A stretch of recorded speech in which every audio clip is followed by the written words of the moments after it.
ये हम सबके लिए गर्व की बात है कि मुझ जैसे छोटे कार्यकर्ता को कमलनाथ जी ने वाराणसी का प्रत्याशी बनाया है। हम युवाओं के लिए गर्व की बात है। पूरे जिले में जबरदस्त लहर है कांग्रेस की, जबरदस्त लहर है। 18 साल से हमारे क्षेत्र को लूट रहे हैं भाजपा के नेता। मैं बात करना चाहता हूं स्वास्थ्य की। जिले में कोई अच्छा अस्पताल नहीं है। 20 साल से शिवराज सिंह नारियल फोड़ रहे हैं कि मेडिकल कॉलेज बनाएंगे, मेडिकल कॉलेज बनाएंगे। आज हमारे क्षेत्र के लोग, जिले के लोग तुरंत इलाज के लिए कहीं गोंदिया जाते हैं, कोई नागपुर जाते हैं। मेरा आपसे निवेदन है, यदि आप चाहते हैं कि हमारे जिले में अच्छी स्वास्थ्य सुविधा मिले तो 17 तारीख को 6 के 6 सीट कांग्रेस पार्टी के विधायक को जिताए, कमलनाथ को मुख्यमंत्री बनाए। यह हमारा सौभाग्य है कि हमको इतना अच्छा नेता हमारे प्रदेश में मिला है, काम करने वाला नेता। कांग्रेस और भाजपा में यही अंतर है। कांग्रेस झूठे वादे नहीं करती, भाजपा शिवराज सिंह के 18 साल हो गए, 15,000 घोषणाएं लंबित है। मैं यहां बैठे युवाओं से कहना चाहता हूं, संघर्षों के साए में असली आजादी पलती है, इतिहास उतर मुड़ जाता है जिस ओर जवानी चलती है। इनके भारतीय जनता पार्टी के सरकार में हमारे जिले का युवा पलायन कर रहा है। रोज 15 से 20 बस हैदराबाद जाती है, सूरत जाती है, नागपुर जाती है। रोजगार के कोई अवसर नहीं है, कोई कॉलेज नहीं है, कोई पॉलिटेक्निक कॉलेज नहीं है, कोई इंजीनियरिंग कॉलेज नहीं है। हमारे यहाँ भर्ती होती है, अभी बताई भाभी ने, पटवारी भर्ती में घोटाला, नर्सिंग भर्ती में घोटाला, पुलिस आरक्षक भर्ती में घोटाला। हमारी माताएं बहने बैठी है, 3 साल से नर्सिंग की परीक्षा नहीं हुई है, पूरे भ्रष्टाचारों का अड्डा है। मैं आपसे इतना कहना चाहूंगा साथियों, यदि आप चाहते हैं कि हमारे जिले की स्वास्थ्य सुविधाएं सुधरे, शिक्षा का स्तर सुधरे, बच्चों को अच्छे कॉलेज मिले, आप बताइए, यहाँ जो लोग बैठे हैं सबके बच्चे बाहर पढ़ रहे होंगे। हमारे जिले में अच्छा कॉलेज नहीं है, अच्छी स्वास्थ्य सुविधाएं नहीं है। सबसे बड़ी बात होती है किसी सरकार की कि वो व्यक्ति गरीब हो या अमीर हो, उसके बेटे को बराबर शिक्षा मिले और बराबर स्वास्थ्य सुविधाएं मिले। और आप देखना, हमारे नेता कमलनाथ जी आएंगे हमारे जिले में, जैसा छिंदवाड़ा, हमारे जिले में 35 साल से सांसद है भाजपा के। पूछो कोई काम इनसे बताओ, कोई काम बताए। 35 साल से किसी सांसद ने कोई काम किया हो?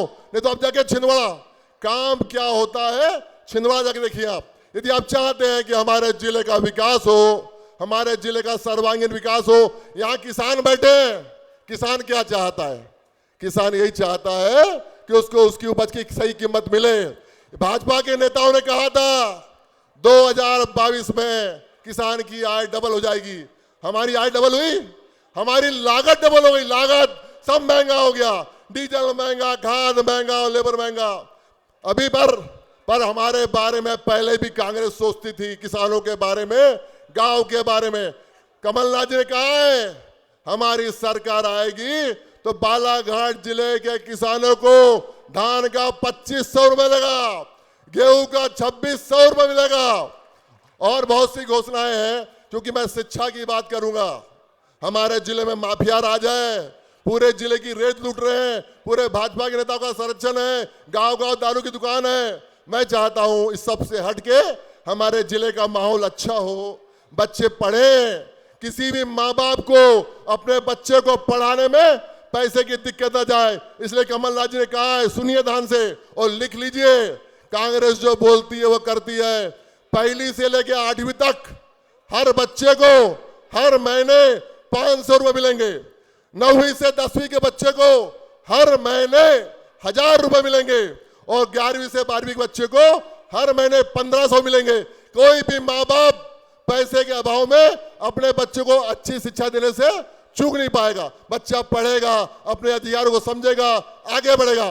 जब हमारी सरकार थी, ये सरकार चुनाव कराना नहीं चाह रही थी, वो तो सुप्रीम कोर्ट का दबाव पड़ा तो नगर पालिका और पंचायत के चुनाव हुए। अभी सोसाइटी चुनाव नहीं हो रहे हैं, नहर के चुनाव नहीं हो रहे हैं, मंडी चुनाव नहीं हो रहे। ये लोकतंत्र को खरीदने वाली सरकार है। हमको लोकतंत्र को बचाना है, बाबा साहब के संविधान को बचाना है। ये भाजपा के लोग हमारे संविधान को खत्म करना चाहते हैं। हमको बाबा साहब के संविधान को बचाना होगा। ज्योतिबा फूले और सावित्री देवी ने जो को सिखाया है शिक्षा का पाठ, हम सबको शिक्षित होना पड़ेगा। और एक बात और कहना चाहता हूं, जब हमारी सरकार थी, जब कांग्रेस की सरकार थी तो हम पंचायत में बैठ के नामांतरण बंटवारे होते थे नहीं होते थे? अब हमारी सरकार थी तो पंचायत में फौती पास होती थी। आज पिता के मर जाने पर बेटे को चक्कर लगाना पड़ता है कचहरी में कई साल तक। भाई भाई के बंटवारे में लूट मची है कचहरी में। तो ये हमारी सरकार थी, हमारी सरकार आएगी तो हम चाहेंगे जो व्यवस्था पहले थी, नामांतरण बंटवारे भौती पास की, फिर पंचायतों को आए, पंचायती राज वापस आए, हमारे सोसाइटी के चुनाव हो। सोसाइटी की व्यवस्था बिगाड़ दी ने। इंदिरा गांधी ने साहूकारों से मुक्ति पाने के लिए सोसाइटी की स्थापना करी। कांग्रेस की सरकार थी, समय समय पे हमको इफ्को का खाद आता था, सब आता था। इनने पूरी व्यवस्था बिगाड़ दी है। ये चुनाव नहीं कर रहे हैं। तो मेरा आपसे निवेदन है, समय कम है, इस बार पूरे प्रदेश में कांग्रेस की लहर है। 150 से 170 विधायक कांग्रेस के बन रहे हैं। हमारे जिले के 6 विधायक बन रहे हैं, 6 विधायक। देखो इनके पास कैंडिडेट नहीं है। 9 सांसद चुनाव लड़ रहे हैं, 9 सांसद, जिसमें 3 केंद्रीय मंत्री, वो भी डर रहे हैं। पूरे 9 के 9 हारने वाले हैं। मेरा आपसे संकल्प है, हाथ उठा के बोले जय जय कमलनाथ, और हाथ उठा के बोले आप किसी भी क्षेत्र के वासी हो, यदि आप चाहते हैं कि कमलनाथ जी जैसा व्यक्ति मुख्यमंत्री बने, प्रदेश का विकास हो, लोगों को सुविधाएं मिले, किसानों को सही कीमत मिले, बच्चों को अच्छी शिक्षा मिले, तो आप सब हाथ उठा के मुझसे बोलिए जय जय कमलनाथ। एक बात और कहना चाहूंगा, क्योंकि हम आपके लगे क्षेत्र वाराणसी से आते हैं। हमारा विधायक पैसों के लिए पार्टी बदल लिया, पर हमारा कार्यकर्ता इतने जोश में, इस समय इतने जोश में, लोग बोलते हैं कि गुरु चेले की लड़ाई है। तो मैं बताना चाहता हूं, हम सनातन धर्म के लोग हैं। जब महाभारत में हमारा जो द्रोणाचार्य थे, जब वो कर्ण की सेना में चले गए, वो अर्जुन के गुरु थे, पर उनने जब कौरवों की सेना चुनी तो भगवान श्री कृष्ण के कहने पर अर्जुन को, कर्ण को, द्रोणाचार्य को मानना पड़ा था। यदि हमारा गुरु ऐसा होगा जो कौरवों के साथ रहेगा, तो उसको अर्जुन से मानना पड़ेगा। और वाराणसी में इस बार चुनाव जनता लड़ रही है, जनता। हमारा कार्यकर्ता चुनाव लड़ रहा है वाराणसी में। हमारा हर कार्यकर्ता प्रत्याशी है, हमारा हर कार्यकर्ता विक्की पटेल है। और वाराणसी में इस बार आप सबके आशीर्वाद से कांग्रेस की ऐतिहासिक जीत होगी। जनता के बीच का व्यक्ति विधायक होगा। और कटंगी में भी चाहता हूं, ये अस्पताल है, पता करो आप, यहाँ डॉक्टर नहीं है। कांग्रेस की सरकार आएगी तो यहाँ की सुविधाएं, स्वास्थ्य सुविधाएं सुधरेगी, लोगों को रोजगार मिलेगा, हमारे जिले में रोजगार आएगा, हमारे किसानों को सरकारी कार्यालय में कोई भटकाएगा नहीं। इस बात की गारंटी देता हूं मैं। इस सरकार में हमारे किसानों को सरकारी ऑफिसों में भटकना पड़ता है। हमारी सरकार आएगी, हमारा कोई भी व्यक्ति सरकारी कार्यालय में भटकेगा नहीं, उसको कोई अधिकारी अनावश्यक परेशान नहीं करेगा, आपका काम तुरंत होगा।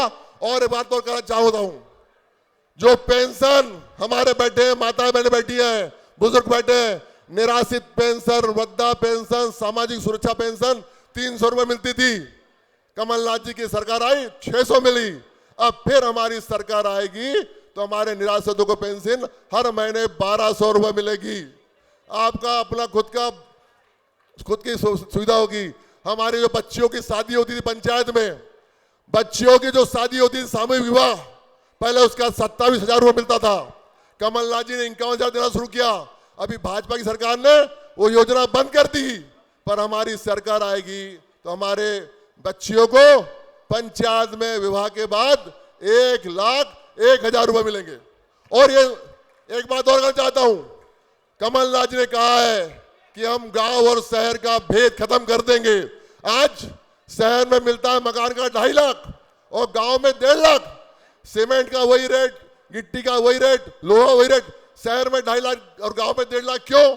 हमारे कमलनाथ जी ने कहा है हमारी सरकार आएगी तो जिस तरह 2.5 लाख शहर में मिलता है तो गांव में भी मकान बनाने के लिए आपको भी 2.5 लाख रुपए मिलेंगे। कोई अंतर नहीं होगा। गांव गरीब किसानों की सुविधाओं के लिए आप सबसे मेरा अनुरोध है, युवाओं को रोजगार मिलेगा, हमारी महिलाओं को सम्मान निधि मिलेगी, हमारे बुजुर्गों को, किसानों को उसकी उपज सही मिलेगी। सबको साथ लेकर इस जिले का माहौल सुधारेंगे हम। साफ सुथरी राजनीति होगी, सेवा की राजनीति होगी, अच्छे लोग राजनीति में आएंगे और जैसे कांग्रेस का इतिहास रहा है, बलिदान का इतिहास रहा है, हम उस पार्टी के लोग हैं। हम गांधी के लोग हैं, हम नेहरू के लोग हैं, हम सरदार पटेल के लोग हैं, हम उस पार्टी के लोग हैं जिस कारण इस देश में तिरंगा फहरता है। हम देश को आजादी दिलाने वाली पार्टी के लोग हैं। अब समय आ गया है, हम आगे आए और इस भाजपा की भ्रष्ट सरकार को उखाड़ के फेंके।